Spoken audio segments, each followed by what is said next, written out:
Media మిత్రులకు నమస్కారం. నిన్న పాలమూరు జిల్లాలో జరిగిన రైతు పండగ వేలాది మంది రైతులు హాజరై సంవత్సర కాంగ్రెస్ పార్టీ పరిపాలన, ప్రజల కోసం ప్రభుత్వం తీసుకున్న నిర్ణయాలను అభినందిస్తూ వారిచ్చిన ఆశీర్వాదము మా ప్రభుత్వానికి ఒక గొప్ప శక్తిగా, భవిష్యత్తులో ప్రభుత్వాన్ని ముందుకు నడపడానికి అవసరమైన ఇంధనం మాకు వచ్చినట్టుగా మేము భావించి, ఏ జిల్లా అయితే నిండు మనసుతో ఈ ప్రభుత్వాన్ని ఆశీర్వదించిందో సంవత్సరం తర్వాత కూడా అంతే ఉత్సాహంతో ఈ రైతు పండుగలో పాల్గొన్న రైతాంగాన్ని మొత్తానికి, అదేవిధంగా రాష్ట్రంలో దాదాపుగా 568 రైతు వేదికలలో లక్షలాది మంది రైతులు ప్రత్యక్షంగా ఈ రైతు పండుగలో పాల్గొన్నందుకు వారందరికీ మనస్ఫూర్తిగా కృతజ్ఞతలు. వారి ఆశీర్వాదము, వారి సంపూర్ణ మద్దతుతో ఈ ప్రభుత్వం ఇంకా 9 సంవత్సరాలు ఎన్నో విజయాలను సాధిస్తుందని నాకు సంపూర్ణమైన విశ్వాసం కలిగింది. మీడియా మిత్రులు కూడా నిన్నటి కార్యక్రమాన్ని ప్రజలకు చేరవేయడం ద్వారా ఒక మంచి కార్యక్రమం చేపట్టినందుకు వారిని కూడా అభినందిస్తున్నా. ముఖ్యంగా కొన్ని వాస్తవాలను మనం చర్చించుకొని ఈ వాస్తవాల ప్రాతిపదికన భవిష్యత్ కార్యాచరణ నిర్ణయించుకుంటే రాష్ట్ర రైతాంగానికి, మహిళా లోకానికి, విద్యార్థులకు ఒక మంచి పరిపాలనను అందించడానికి ఈ ప్రభుత్వానికి సాధ్యమవుతుంది. ముఖ్యంగా జూన్ 2, 2014 తెలంగాణ రాష్ట్రం ఏర్పడే నాటికి ఆనాటి యూపీఏ 1, యూపీఏ 2 కాంగ్రెస్ పార్టీ అధికారంలో ఉండే అటు రాష్ట్రంలో, కేంద్రంలో 16,000 కోట్ల రూపాయల మిగులు బడ్జెట్తో 69,000 కోట్ల రూపాయల అప్పులతో ఈ రాష్ట్రాన్ని చంద్రశేఖరరావు గారికి కాంగ్రెస్ పార్టీ అందించడం జరిగింది. సరిగ్గా 10 సంవత్సరాలు పూర్తి చేసుకొని మళ్ళీ చంద్రశేఖరరావు గారి నుంచి కాంగ్రెస్ పార్టీ అధికారాన్ని చేపట్టే నాటికి 7 లక్షల కోట్ల రూపాయల అప్పు, ప్రతి నెల 6,500 కోట్ల రూపాయలు ఆయన గారు చేసిన అప్పుకు అసలు మిత్తి చెల్లించే పరిస్థితిలో ఇందిరమ్మ రాజ్యము, ప్రజాప్రభుత్వం ఏర్పడ్డది. వాస్తవంగా 7 లక్షల కోట్ల రూపాయల అప్పు ఉందన్న సంగతి ఆ 10 సంవత్సరాలలో ఏ సందర్భంలో కూడా ఆర్థిక నిపుణులు కానీ, రాజకీయ విశ్లేషకులు కానీ, గత ప్రభుత్వంలో బాధ్యత వహించిన చంద్రశేఖరరావు గారు కావచ్చు, హరీష్ రావు గారు కావచ్చు, లేదా ప్రభుత్వంలో ఆర్థిక మంత్రిగా పనిచేసిన ఈటల రాజేందర్ గారు కావచ్చు, ప్రజలకు ఏ రోజు వాస్తవాలను తెలుసుకునే అవకాశం కానీ, వివరించే ప్రయత్నం కానీ జరగలేదు. మేమందరం వివిధ మార్గాల ద్వారా సేకరించిన సమాచారము ప్రభుత్వాన్ని శాసనసభలో కానీ, వెలుపల కానీ నిలదీసినప్పుడు ప్రతిపక్షాలు అబద్ధాలు చెప్తున్నాయి. ఈ రాష్ట్ర ప్రజల మీద మేము అప్పుల భారాన్ని మోపలేదు, అద్భుతమైన పరిపాలనను మేము అందిస్తూ ఉన్నాం, తెలంగాణను బంగారు తెలంగాణగా మేము మార్చినామని చెప్పి ఆనాటి ప్రభుత్వం సందర్భం వచ్చినప్పుడల్లా ప్రతిదాడి చేస్తూ పోయింది. సరే, ఏది ఏమైనా డిసెంబర్ 7, 2023 నాడు మేము అధికారం చేపట్టిన రోజుకి, అధికారం చేపట్టిన వెంబడే డిసెంబర్ 9, 2023 నాడు శాసనసభ సమావేశాలు ఏర్పాటు చేసి మేము వైట్ పేపర్ రిలీజ్ చేయడం జరిగింది. ఆస్తుల విషయంలో, అప్పుల విషయంలో, విద్యుత్ విషయంలో, సాగునీటి ప్రాజెక్టుల విషయంలో ప్రధానంగా అధికారంలోకి వచ్చిన వెంబడే వాస్తవ పరిస్థితులను ప్రజలకు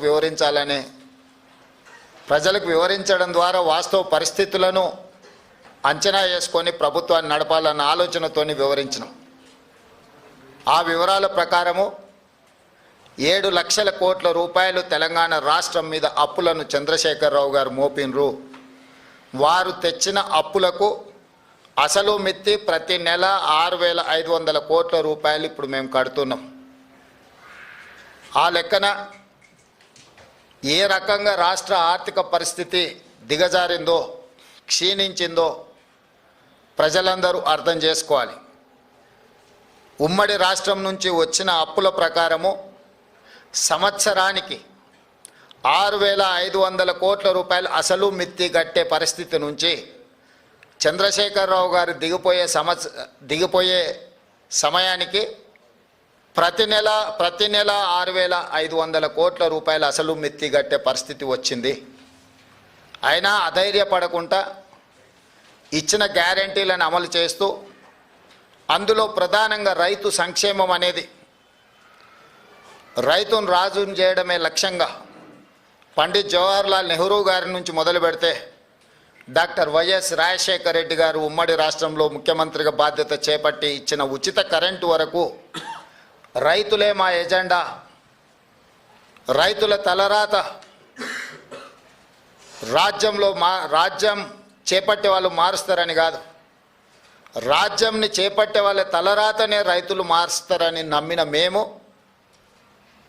రైతులకు సాగునీటి ప్రాజెక్టులు కావచ్చు, హరిత విప్లవం కావచ్చు, అదేవిధంగా ఉచిత విద్యుత్తు కావచ్చు, సబ్సిడీలో ఎరువులు కావచ్చు, కనీసం మద్దతు ధర పండించిన పంటకు కావచ్చు, ఈ విధంగా చెప్పుకుంటూ వెళ్తే ఏది చేసినా కూడా ఆహార భద్రత చట్టం కావచ్చు, ఉపాధి హామీ పథకం కావచ్చు, ఇవన్నీ కూడా రైతు కూలీలను దృష్టిలో పెట్టుకొని చట్టబద్ధత కల్పించి రైతులను ఆదుకునే ప్రయత్నము నెహ్రూ గారి నుంచి మొదలు పెడితే రాజశేఖర రెడ్డి వరకు ఇది కాంగ్రెస్ పార్టీ చేపట్టిన గొప్ప సమూలమైన మార్పులు. ఈ సమూలమైన మార్పులతో రైతుల జీవితాలలో సంపూర్ణమైన వెలుగులు వచ్చినాయంటే రాలేదు. అకాల వర్షాలు కావచ్చు, కరువులు కావచ్చు, పాలకుల మధ్యలో వచ్చిన పాలకుల నిర్లక్ష్యం కావచ్చు, రైతులు చాలా కష్టాలలో కన్నీళ్ళలో ఉన్నారని కాంగ్రెస్ పార్టీ ఎప్పుడు నమ్మి మొదటి ప్రాధాన్యత కింద కాంగ్రెస్ పార్టీ అధికారంలోకి వచ్చిన ఎంబడే వానాకాలం రైతు బంధును చంద్రశేఖరరావు గారు ఎగగొడితే మేము అధికారంలోకి వచ్చిన ఎంబడే చంద్రశేఖరరావు గారు ఎగ్గొట్టిన రైతు బంధును జనవరి నుంచి మొదలుపెట్టి మార్చి లోపలనే 7,625 కోట్ల రూపాయలు మొదటి విడత కాంగ్రెస్ అధికారంలో రాగానే రైతు బంధు పథకాన్ని మేము అమలు చేసినాము. నేను మళ్ళొకసారి చెప్తున్నా, 2023 వానాకాలంలో రైతులకు రావాల్సిన రైతు బంధును చంద్రశేఖరరావు గారు ఎగ్గొట్టడం వలన మేము అధికారంలోకి వచ్చినంబడే రైతుల యొక్క కష్టాలు తీరవడం కోసము 7,625 కోట్ల రూపాయల రైతు బంధు గతంలో బకాయి పెట్టిన వాటిని మా ప్రభుత్వం చెల్లించింది మొదటి విడతగా.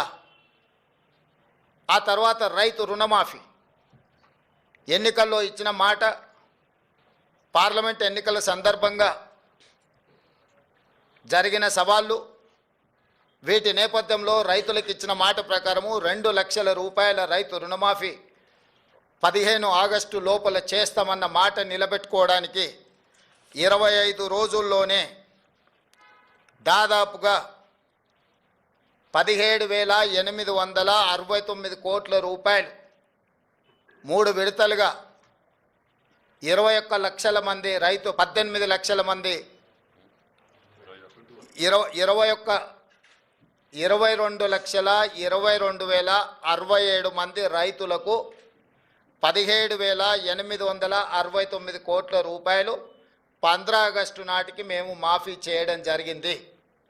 దానికి సంబంధించి 18/7/2024 11,34,412 మంది రైతులకు 6,034 కోట్ల 96 లక్షలు మొదటి దఫా రైతుల ఖాతాలలో ₹1,00,000 వరకు ఉన్న రుణమాఫీని ఆ రోజు చేయడం జరిగింది.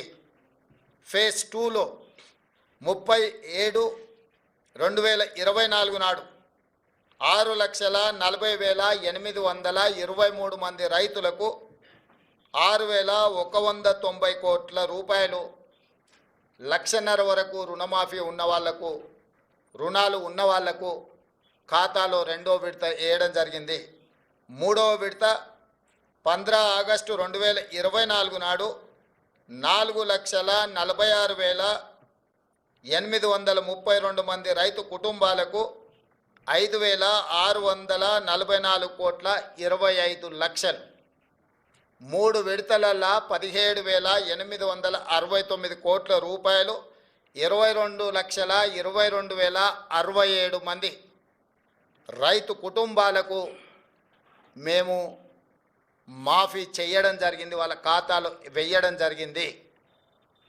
నిన్న 30/11/2024 నాడు 2,747 కోట్ల రూపాయలు మహబూబ్ నగర్ జిల్లాలో చివరి విడతగా 4వ విడతగా గతంలో సాంకేతిక లోపాలతోటో లేదా రేషన్ కార్డుల విషయంలో కొంత గందరగోళం ఉండడమో లేదా బ్యాంకులు వివరాలు అందించడంలో కొంత తాత్సారం చేయడమో రకరకాల కారణాల చేత 3,13,897 రైతు కుటుంబాలకు 2,747 కోట్ల 67 లక్షలు నిన్న వాళ్ళ ఖాతాలో వేయడం జరిగింది. టోటల్గా 25,35,964 రైతు కుటుంబాలకు 20,616 కోట్ల రూపాయల 89 లక్షలు ఈరోజు రైతులకు రుణమాఫీ చేసిన చరిత్ర కాంగ్రెస్ పార్టీది. కాంగ్రెస్ ఇచ్చిన 2 లక్షల రూపాయల రుణమాఫీ గ్యారంటీది. దేశ స్వతంత్రం వచ్చినప్పటి నుంచి ఈనాటి వరకు ఈ రోజున్న 29 రాష్ట్రాలు కానీ గతంలో పెద్ద రాష్ట్రాలుగా ఉన్న ఉమ్మడి రాష్ట్రంలో కానీ స్వతంత్రం వచ్చినప్పటి నుంచి ఈనాటి వరకు కేవలం రైతు రుణమాఫీ ఇంత తక్కువ సమయంలో 25,35,964 రైతు కుటుంబాలకు 20,616 కోట్ల రూపాయలు ఏ ప్రభుత్వము చెయ్యలేదు. గతంలో మా ప్రభుత్వం కూడా ఇంత పెద్ద ఎత్తున రైతు రుణమాఫీ చెయ్యలేదు. ఈ దేశంలోనే ఇది గొప్ప రికార్డ్. అయినా బీఆర్ఎస్ నాయకులు పదే పదే రైతు రుణమాఫీ గురించి రకరకాలుగా మాట్లాడుతున్నారు. నేను వారు చేసిన వివరాలను ఒకటి పోల్చి చూసుకోవడానికి, పాత్రికేయ మిత్రులు విశ్లేషించడానికి కొన్ని వివరాలు నేను చెప్పదలుచుకున్నాను. 2014లో వాళ్ళు 1,00,000 రూపాయల రుణమాఫీ గురించి హామీ ఇచ్చారు. అధికారంలోకి వచ్చిన తర్వాత 4 విడతలుగా రుణమాఫీ చేస్తామన్నారు. 4 విడతలలో బ్యాంకుల్లో జరిగే మిత్తిలు పెరిగే మిత్తిలను కూడా మేమే కడతామన్నారు. ఆ విడత సరిగ్గా అమలు చేయలేదు. రెండవసారి మళ్ళీ హామీ ఇచ్చారు 2018 ఎన్నికల్లో. 2018 ఎన్నికల్లో కూడా 1,00,000 రూపాయలు ఏక మొత్తంలో రుణమాఫీ చేస్తామని చెప్పిన ప్రభుత్వం ఆనాడు వాళ్ళకు చెయ్యలేదు. చివరికి ఎన్నికలు సమీపించిన సమయంలో ఔటర్ రింగ్ రోడ్డును అమ్మి హడావిడిగా రుణమాఫీ చేసింది ఎంత అంటే వాళ్ళు 21,35,557 మంది రైతులకు 11,909 కోట్ల 31 లక్షల రూపాయలు మాత్రమే రుణమాఫీ చేసిండ్రు. 4.5 సంవత్సరాల తర్వాత వాళ్ళు రుణమాఫీ చేయడం వల్ల ఈ 1,00,000 రూపాయలు రుణము తెచ్చుకున్న వాళ్లకు ఇందులో వడ్డీ ఎంత పోయిందయ్యా అంటే 8,578 కోట్ల 97 లక్షలు. దాదాపుగా వాళ్ళ మొత్తం అప్పులకే పోయింది. అంటే వాళ్ళు తెచ్చిన 4.5 ఏళ్ళు రుణమాఫీ జరగకపోవడం వల్ల అది మొత్తము వడ్డీలకే వెళ్ళింది. దాంతో నికరంగా వాళ్ళు చేసిన రుణమాఫీ ఎంత అంటే 3,331 కోటి రూపాయలు మాత్రమే. సింపుల్గా చెట్టు కింద లెక్కలు చెప్పాలంటే వాళ్ళు ఇచ్చింది 2018 నుంచి 2023 వరకు 5 సంవత్సరాల పరిపాలనలో చంద్రశేఖరరావు గారు ముఖ్యమంత్రిగా రైతులకు 11,909 కోట్ల రూపాయలు రుణమాఫీ చేసిండు. ఆ రుణమాఫీలో వడ్డీ 8,578 కోట్ల రూపాయలు వడ్డీ కింద పోయింది. కేవలం 3,331 కోట్ల రూపాయలు మాత్రమే అసలు కింద జమ అయింది. 5 సంవత్సరాలలో ఆయన చేసిన రుణమాఫీ 3,331 కోటి రూపాయలు. వారు ఈరోజు సంవత్సరం తిరగకంటే ముందే దాదాపుగా 20,616 కోట్ల రూపాయలు రుణమాఫీ చేసిన మమ్మల్ని తప్పు పట్టాలని, దోషిగా నిలబెట్టాలని ఏదో ఊబలాట పడుతున్నారు. ఇది రైతులు గమనించరా? రైతులకు అర్థం కాదా? ఎందుకంటే రైతు అప్పు తెచ్చుకున్నది, రైతు మిత్తి చెల్లించింది, రైతు రుణమాఫీ జరగక బాధపడ్డది రైతు. ఈరోజు మేము వేసే సొమ్ము రైతుల ఖాతాల్లో ప్రత్యక్షంగా పడుతుంది. కాబట్టి తద్వారా రైతులు ఎంత ఆనందంగా ఉన్నారో ఈ విషయాలను పరిగణలోకి మీడియా మిత్రులు కూడా తీసుకోవాలి. ఇప్పుడు మీరు రైతు బంధు వానాకాలము బకాయి పెట్టి పారిపోతే మీరు పెట్టిన బకాయిని కూడా వస్తానే 7,625 కోట్ల రూపాయలు మేము చెల్లించిన వానాకాలం రైతు బంధు. ఇప్పుడు ఇందులో కూడా మీరు చాలామందికి ₹1,00,000 వరకు ఉన్న రుణాలు మీరు చెల్లించకపోవడంలో, అసలు మిత్తి ఏది చెల్లించకపోవడం వల్ల 20 లక్షల మంది రైతులు దాదాపుగా కొత్తగా తీసుకున్న రుణాలు కాదు, 2018 నుంచి 2023 వరకు మళ్ళీ రెన్యువల్ చేసుకున్నారు ఆ అప్పును వాళ్ళు. ఇవాళ వాటన్నిటినీ మేము చెల్లించాల్సిన పరిస్థితి వచ్చింది. అందుకే మేము 12/12/2018 నుంచి 9/12/2023 వరకు ఆ 5 సంవత్సరాలలో బ్యాంకులలో తీసుకున్న అన్ని అప్పులను మేము కట్టినాం. చంద్రశేఖరరావు పరిపాలించిన 5 సంవత్సరాల కాలంలో రైతులు చేసిన అప్పు 12/12/2018 అంటే రెండోసారి చంద్రశేఖరరావు గారు ప్రమాణ స్వీకారం చేసిన రోజు నుంచి చంద్రశేఖరరావు గారు దిగిపోయి మేము ప్రమాణ స్వీకారం చేసి మొదటి రోజు అసెంబ్లీ ప్రారంభించే తారీఖు వరకు దాదాపుగా 5 సంవత్సరాల పూర్తి కాలంలో రైతులకు ఉన్న 2 లక్షల రూపాయల వరకు రుణమాఫీని మేము చేసి రైతుల పట్ల రైతు పక్షపాతిగా మా ప్రభుత్వం ఉన్నదని మేము నిరూపించుకున్నాము. అది రుణమాఫీ విషయం. రైతు బంధు మీరు వానాకాలం బకాయి పెడితే మేము వచ్చినెంబడే ఆ బకాయి ఇచ్చినాం. ఇప్పుడు నేను మళ్ళీ రైతులకు మాట ఇస్తున్నా, సంక్రాంతి పండుగ తర్వాత రైతు భరోసా మీ ఖాతాలలో వేసేది సోనియమ్మ గ్యారంటీ, ఇందిరమ్మ ప్రభుత్వము. ఏ రైతులు ఎలాంటి మారీచులు సుబాహులు వచ్చి మీకు అబద్ధాలు చెప్పి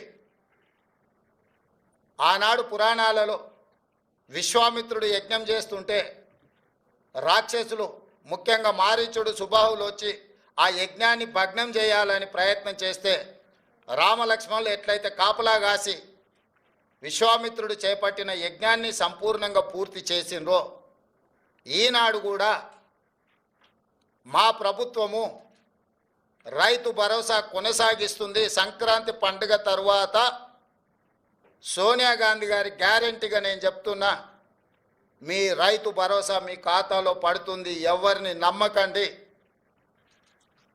ఇట్లాంటి మారీచులు మీ దగ్గరికి మారు వేషంలో వస్తూనే ఉంటారు. ఆనాడు సీతమ్మను ఎమర్చడానికి బంగారు లేడీ రూపంలో వచ్చిన మారీచుడే ఈరోజు మారు వేషంలో మళ్ళీ బీఆర్ఎస్ బీజేపీల రూపంలో మీ దగ్గరకు వస్తారు. ఈ మారీచులను మీరు విశ్వసించకండి. సంక్రాంతి పండుగ తర్వాత మీ రైతు భరోసా మీ ఖాతాలలో పడుతుంది. విధి విధానాలకు సంబంధించి మంత్రివర్గ ఉపసంఘం వేసిన బట్టి విక్రమార్క గారు, పొంగులేటి శ్రీనివాసరెడ్డి గారు, తుమ్మల నాగేశ్వరరావు గారు, ఇతర మంత్రుల చేత మంత్రివర్గ ఉపసంఘాన్ని విధి విధానాలను ఖరారు చేయడానికి వేసినాం. రాబోయే శాసనసభ సమావేశాలలో విధి విధానాల మీద చర్చ పెట్టి ఏ రకంగా కార్యాచరణను తీసుకొని ముందుకు వెళ్దామో నిర్ణయించుకొని డిసెంబర్ నెలలో జరిగే శాసనసభ సమావేశాలలో సభలో చర్చ చేసి విధి విధానాలను ఖరారు చేసి సంక్రాంతి పండుగ తర్వాత మీ రైతు భరోసా మీ ఖాతాలలో వేసే బాధ్యత మా ప్రభుత్వం తీసుకుంటుందని చెప్పి నేను రైతులకు గ్యారంటీ ఇస్తున్నా. రైతు రుణమాఫీ చేస్తామన్నాం, చేసి చూపించినాం. రైతు బంధు చంద్రశేఖరరావు గారు బకాయి పెట్టి పారిపోతే వాటిని కూడా 7,625 కోట్ల రూపాయలు రైతుల ఖాతాలో మేము వేసినాము. ఇప్పుడు కూడా రైతులకు రైతు భరోసా అందించే బాధ్యత మా ప్రభుత్వం తీసుకుంటుంది.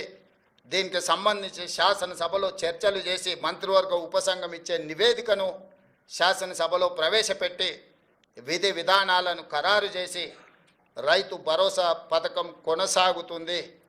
మారీచులను మారువేషంలో వచ్చే వాళ్ళను, అది బీఆర్ఎస్ వల్ల బీజేపీ వల్ల చూడకండి, నమ్మకండి, వాళ్ళ మాటలు వినకండి. అదేవిధంగా ఈ సీజన్లో మేము వరి వంగడాల విషయంలో 500 రూపాయల బోనస్ ఇస్తామని చెప్పినాం. చాలా అపోహలు సృష్టించే ప్రయత్నం చేసిండ్రు. ఎవరయ్యా అంటే గతంలో వరేస్తే ఉరేసుకున్నట్టే కొనుగోలు కేంద్రాలే ఉండవు, కొనుగోలు కేంద్రాలు ఎత్తేసినాము, ఎవరు పండించుకుంటే వాళ్ళ కర్మ అని చంద్రశేఖరరావు గారు ముఖ్యమంత్రిగా అధికారికంగా వారే మాట్లాడి చెప్పారు. ఒకటి కొనుగోలు కేంద్రాలు మూసేస్తున్నాం, కేంద్రం కొనడం లేదు కాబట్టి మేము కూడా కొనడం లేదని బాధ్యత కలిగిన ఆనాటి ముఖ్యమంత్రి గారే మాట్లాడినరు. ఆ తర్వాత ఇంకా ఒక అడుగు ముందుకేసి ఉరేసుకుంటే ఉరేసుకున్నట్టే అది మీ కర్మ అని చంద్రశేఖరరావు గారు మాట్లాడినరు. ఉరేసుకుంటే అనే పరిస్థితి నుంచి వరి వేసుకోండి, కనీస మద్దతు ధర ఇచ్చి కొంటమనే కాకుండా సన్నాలు పండించండి, 500 రూపాయల బోనస్ ఇస్తామని చెప్పి ఈ రోజుకి 31 లక్షల మెట్రిక్ టన్నుల వరి ధాన్యాన్ని మా ప్రభుత్వం సేకరించింది. 500 రూపాయల బోనస్ కొనసాగుతుంది. ఒక్కసారి ఇచ్చి వదిలేయదు కాంగ్రెస్ పార్టీ. కాంగ్రెస్ పార్టీ ఆనాడు ఉచిత కరెంటు ఇస్తామన్నాం, ఎవరొచ్చినా ఇవ్వక తప్పని పరిస్థితి సృష్టించినము. ఈనాడు సన్నాలు పండించిన వాళ్ళకి 500 రూపాయలు బోనస్ ఇస్తామన్నాం, వానాకాలం ఇచ్చినాం. రేపు వచ్చే సీజన్కు కూడా 500 రూపాయల బోనస్ కొనసాగుతుంది. అయితే రైతులకు నిపుణులు తెలంగాణ సోనా, బీపీటీ, హెచ్ఎంటీ ఇట్లాంటి వంగడాలు వేస్తే ఎక్కువ ఉత్పత్తి వస్తుంది, రైతులకు మేలు జరుగుతుంది అని చెప్పి కొంతమంది శాస్త్రవేత్తలు మాకు చెప్పడం జరిగింది. అందుకే నేను రైతులకు సూచన చేస్తున్నా, తెలంగాణ సోనా, బీపీటీ, హెచ్ఎంటీ లాంటి వంగడాలు వేస్తే మీకు పంట అధికంగా వస్తుంది. ఇవి తెలంగాణలో ఎక్కువగా తింటారు. ఎందుకు ఇలాంటివి ఏమంటున్నాం, చాలా రకాలు ఉన్నాయి, 31 రకాలు ఉన్నాయి సన్నాలకు సంబంధించి మేము జీవో ఇచ్చినాం. కానీ తెలంగాణలో ఉండే ప్రజలు అత్యధికంగా తినేది తెలంగాణ సోనా, బీపీటీ లేకపోతే హెచ్ఎంటీ. ఈరోజు రేషన్ షాపులలో సన్న బియ్యం ఇస్తామని మాట ఇచ్చినాం. మన తెలంగాణ రైతులు తెలంగాణ భూముల్లో పండించిన వడ్లు కొని వాటిని బియ్యంగా మార్చి పేదలకు రేషన్ షాపులో అవే బియ్యం ఇవ్వాలనుకుంటున్నాము. ఈరోజు సంక్షేమ హాస్టళ్లలో ఎస్సీ, ఎస్టీ, బీసీ, మైనారిటీ గురుకులాలు, కస్తూర్బా స్కూళ్ళు, ఏ ప్రభుత్వ పాఠశాలలలో భోజన పథకం అమలు జరుగుతుందో వాళ్ళందరికీ కూడా సన్న బియ్యంతోనే భోజనం పెట్టాలి. అది తెలంగాణ నేల మీద పండిన పంటలతోనే వాళ్ళ కడుపు నింపాలన్న ఆలోచన చేస్తున్నాము. నేను రైతులకు విజ్ఞప్తి చేస్తున్నా, మీరు నాణ్యత కలిగిన సన్న వడ్లు పండిస్తే అవి బియ్యంగా మారి తిరిగి మన పేదల కడుపు నింపడానికి అవకాశం ఉంటుంది. ఈరోజు మీరు పండించే సన్న వడ్లు ఎఫ్సిఐకో ఇతర రాష్ట్రాలకో తరలించకుండా తెలంగాణ ప్రజలకే మళ్ళీ బియ్యం రూపంలో పేదలకే పంచాలనుకుంటున్నాం. కాబట్టి మీరు పండించే పంట మళ్ళీ మన వాళ్ళే భోజనం చేస్తారు. కాబట్టి దాని పట్ల కూడా తెలంగాణ రైతాంగం సన్నాలు పండించాల్సిందిగా నేను సూచన చేస్తున్నా. కాబట్టి ఈ విషయాలలో ఎలాంటి అపోహలకు తావు ఇవ్వకండి. మీడియా మిత్రులారా, మీ వైపు నుంచి కూడా సహకారం అవసరం ఉన్నది. ఏంటంటే ఈ పథకాలు అమలు చేయడమే కాదు, అమలు చేస్తున్న విధానం కూడా ప్రజలకు చేరాలి. ఆ విధానాన్ని వివరించాల్సిన బాధ్యత రైతు బిడ్డలుగా మీ మీద ఉన్నది. ఇక్కడ ఉన్న వాళ్ళు 99% గ్రామీణ ప్రాంతాలలో రైతుల బిడ్డలే ఈరోజు పాత్రికేయులుగా ఇక్కడ ఉన్నారు. ఇది రైతులకు సంబంధించిన విషయము.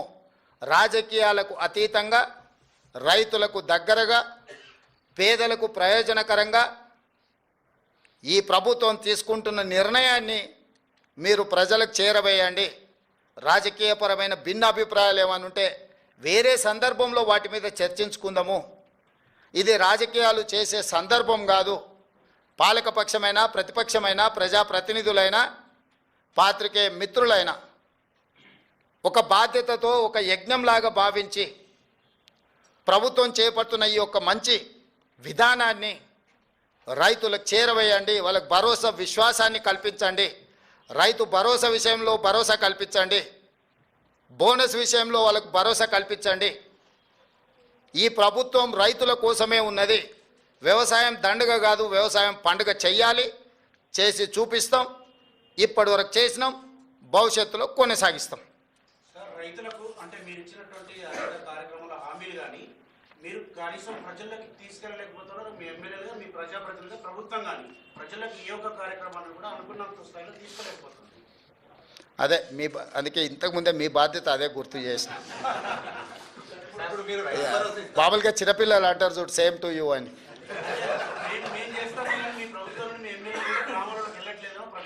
అందుకే అడుగుతున్న మిత్రమా, వాళ్ళు చేసే ప్రయత్నం వాళ్ళు చేస్తారు. ఇప్పుడే కాళ్ళు చేతులు కూడా తీసుకుంటుర్రు.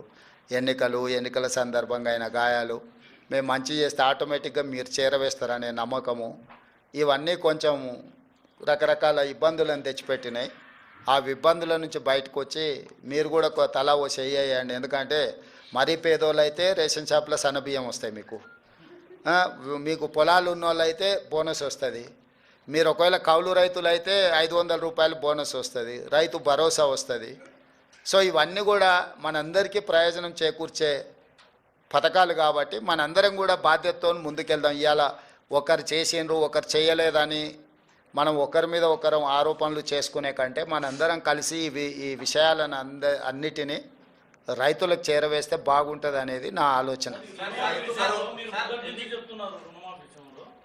బ్యాంకులో 2 లక్షల పైన ఉంటే పై అమౌంట్ చెల్లించుకోవాలి అని అది ఎక్కడ కూడా రైతులకు బ్యాంకర్స్ కమ్యూనికేట్ చేయడం లేదు. దాంతో అది బ్యాంకర్స్ జాబ్ కాదు, అది మీ జాబు నా జాబ్. అది వాళ్ళు చేయరు. ఎందుకంటే వాళ్ళు వచ్చిన వాళ్ళు కట్టిన వాళ్ళు తీసుకుంటారు తప్ప వాళ్ళు ప్రచారం కోసం ప్రత్యేకంగా వాళ్ళకి సిబ్బంది ఉండరు కదా. అదే దాన్ని తప్పకుండా 2018 నుంచి 2023 వరకు ఎవరైతే రైతులకు రుణమాఫీ 2 లక్షలు చేస్తున్నది మీరు గత ఎన్నికల ప్రచారం సందర్భంగా చెప్పారు. మరి 2014 నుంచి 2018 వరకు తీసుకున్న రుణమాఫీ చేస్తారా లేదా? లేదు, స్పష్టంగా చెప్పినాం కదా. కట్ ఆఫ్ డేట్ కూడా ఇచ్చినాం. మీకు ఎలాంటి అనుమానాలు అక్కర్లేదు. 12/12/2018 తర్వాత 9/12/2023 కంటే ముందు ఈ 5 సంవత్సరాల కాలంలో ఉన్న రుణాలను మా ప్రభుత్వము 2 లక్షల రూపాయల వరకు మాఫీ చేస్తామని మేము స్పష్టంగా చెప్పినాము. దాని మీదనే జీవో ఇచ్చినాం. ఇచ్చిన జీవోకు చెప్పిన మాటకు ప్రభుత్వం కట్టుబడి ఉంది.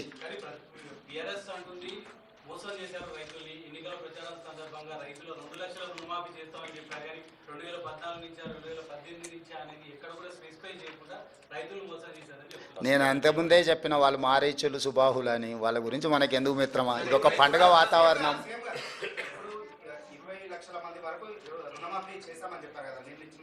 25 లక్షలు. మళ్ళీ సరిగ్గా నెంబర్ చెప్పాలంటే మళ్ళీసారి చెప్తా. 25,35,964 మందికి చేసినాం. 2 లక్షల వరకు 100% కంప్లీట్ అయిపోయింది.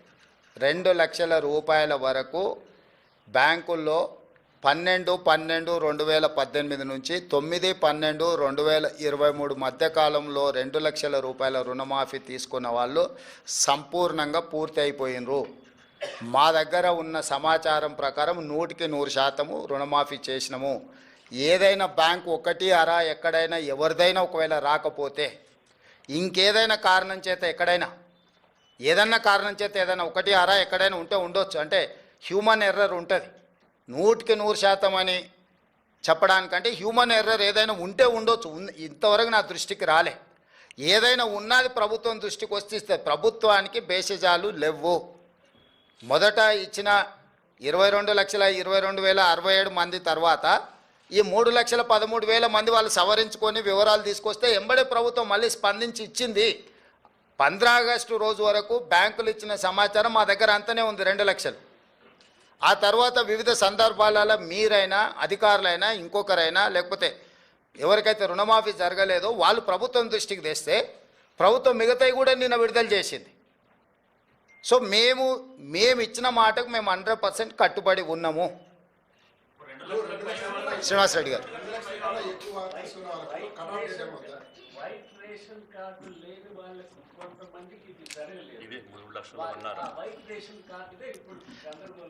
లేదు ఇప్పుడు మాఫీ చేసిన దాంట్లో కార్డు లేని వాళ్ళని కూడా తీసుకొనే ఇచ్చినాం. ఇప్పుడు ఈ రోజు ఇచ్చిన 3,13,897 మంది ఉన్నారు కదా, కార్డులు లేవనో లేకపోతే ఇతర కారణాల చేత ఏదైతే బ్యాంకర్సో లేకపోతే అధికారులు ఏదైనా వాయిదాలు పెట్టుకుంటూ వచ్చారో వాళ్ళందరినీ కూడా పరిగణలోకి తీసుకొని ఇచ్చినాము. ఎలాంటి గందరగోళం లేదు. రేషన్ కార్డు లేనంత మాత్రాన రుణమాఫీ జరగదు అనేది తప్పు. భూమి ఉండాలి, భూమి మీద అప్పు ఉండాలి, అప్పు ఈ సమయంలో ఉండాలి. ఇందులో ఉన్న వాళ్ళందరికీ జరిగింది.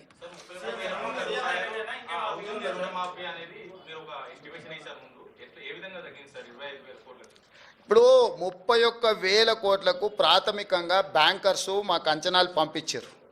ఎందుకు పంపించారు అంటే వాళ్ళు 2014 నుంచి 18 వరకు చంద్రశేఖరరావు ఎగగొట్టిన బకాయిలు కూడా ఉన్నాయి కదా, ఒక్కటేసారి గవర్నమెంట్ కడితే అన్నీ తీసేసుకోవచ్చు అని కొందరు వివరాలు ఇచ్చారు. నీకు అర్థమైంది కదా. మేము బ్యాంక్ రుణమాఫీ రైతులకు చేస్తున్నామని కట్ ఆఫ్ డేట్ వాళ్ళకి తెలియదు కదా. మీ దగ్గర ఎవరెవరు ఖాతాలు ఉన్నాయో ఎన్ని బాకీలు ఉన్నాయో చెప్పండి అనగానే బ్యాంక్ వాళ్ళు ఇవే కాదు లాంగ్ టర్మ్ లోన్స్ కూడా అందులో కలిపి రాసి ఇచ్చారు. అంటే లాంగ్ టర్మ్ లోన్ అంటే వ్యవసాయ భూమి పెట్టి పోల్ట్రీ ఫామ్కు తెచ్చుకొని ఉంటారు, లేకపోతే ఇతర వ్యాపారానికి తెచ్చుకొని ఉంటారు. రకరకాల కారణాల చేత లాంగ్ టర్మ్ లోన్లు తెచ్చుకునేవి కూడా వాళ్ళ బ్యాంకులోనే అన్నిటినీ ప్రాథమిక అంచనాలు పంపించారు. తర్వాత మైన్యూట్ గైడ్ లైన్స్ ఇచ్చి ఈ ఫ్రేమ్లో ఉండి మీరు ఇచ్చే ఏవైతే వివరాలు ఉన్నాయో సంతకం పెట్టి ఇవ్వమని చెప్పినాం బ్యాంకర్స్కి. తప్పుడు సమాచారం ఇస్తే మేము చూసి ఉంటారు కదా, తప్పుడు క్లెయిమ్స్ చేసినా తప్పుడు సమాచారం ఇచ్చినా చట్ట ప్రకారం శిక్షిస్తామని చెప్పి ఇచ్చిన జీవోలు పొందుపరచడం జరిగింది. దాంతో పూర్తిగా ప్యూరిఫై చేసి రికార్డులను అన్నిటిని కూడా వాళ్ళు 1కి 2 సార్లు పరిశీలించుకొని మాకు వివరాలు ఇవ్వడం జరిగింది. శ్రీనివాస్ గారు, శ్రీనివాస్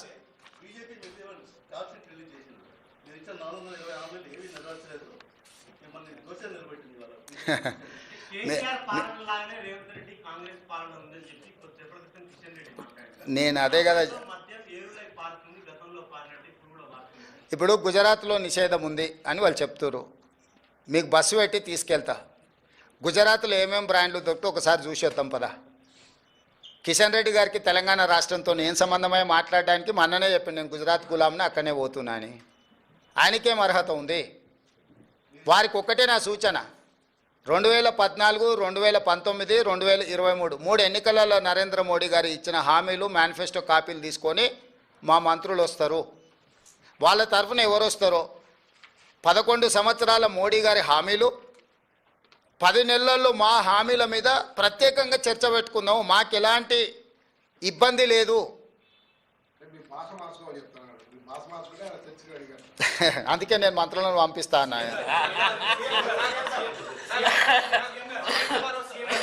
ప్రధానమంత్రి నరేంద్ర మోడీ ట్వీట్ చేసిన స్వయంగా కాంగ్రెస్ పాలన వైఫల్యం చెందింది, తెలంగాణలో సంవత్సరంలోనే తేలిపోయింది, ఇదంతా బీజేపీ వైపు నేనేమంటున్నానంటే ఎవరికైనా వాళ్ళ పిల్లలు కాకి పిల్ల కాకి ముద్ద అని చెప్పారు పెద్దోళ్ళు, అవునా? సో కాకి పిల్ల ముద్ద అన్నట్టు వాళ్ళందరూ బీజేపీ వాళ్ళు పోయి కలిసినప్పుడు ఆయన మీరు ఎందుకు వణికిరారు, మీరు అనా పైసకు చెల్లరు, నెత్తి మీద రూపాయి పెడితే ఏకాన కూడా మీరు చెల్లరని మొహం మీద అనలేడు కదా మోడీ. ఏం రాంబాబు, అవన్నీ అసెంబ్లీలో చర్చిస్తామని చెప్పిన సోదరు, ఏం ఆవేశపడకు. ఉంటుందా రైతు రుణమాఫీకి? కట్ ఆఫ్ డేట్ ఇక్కడ ఆ డేట్లలో ఉన్న వాళ్ళు ఎవరు ఏది ఉంటే ఆ డేటు అట్లాగా ఇప్పుడు ఏమున్నాయో టోటల్గా ఇచ్చేసినాం తిరుపాల్. ఎవరైనా నీ దగ్గర ఏమైనా వివరాలు ఉంటే తీసుకొని రా.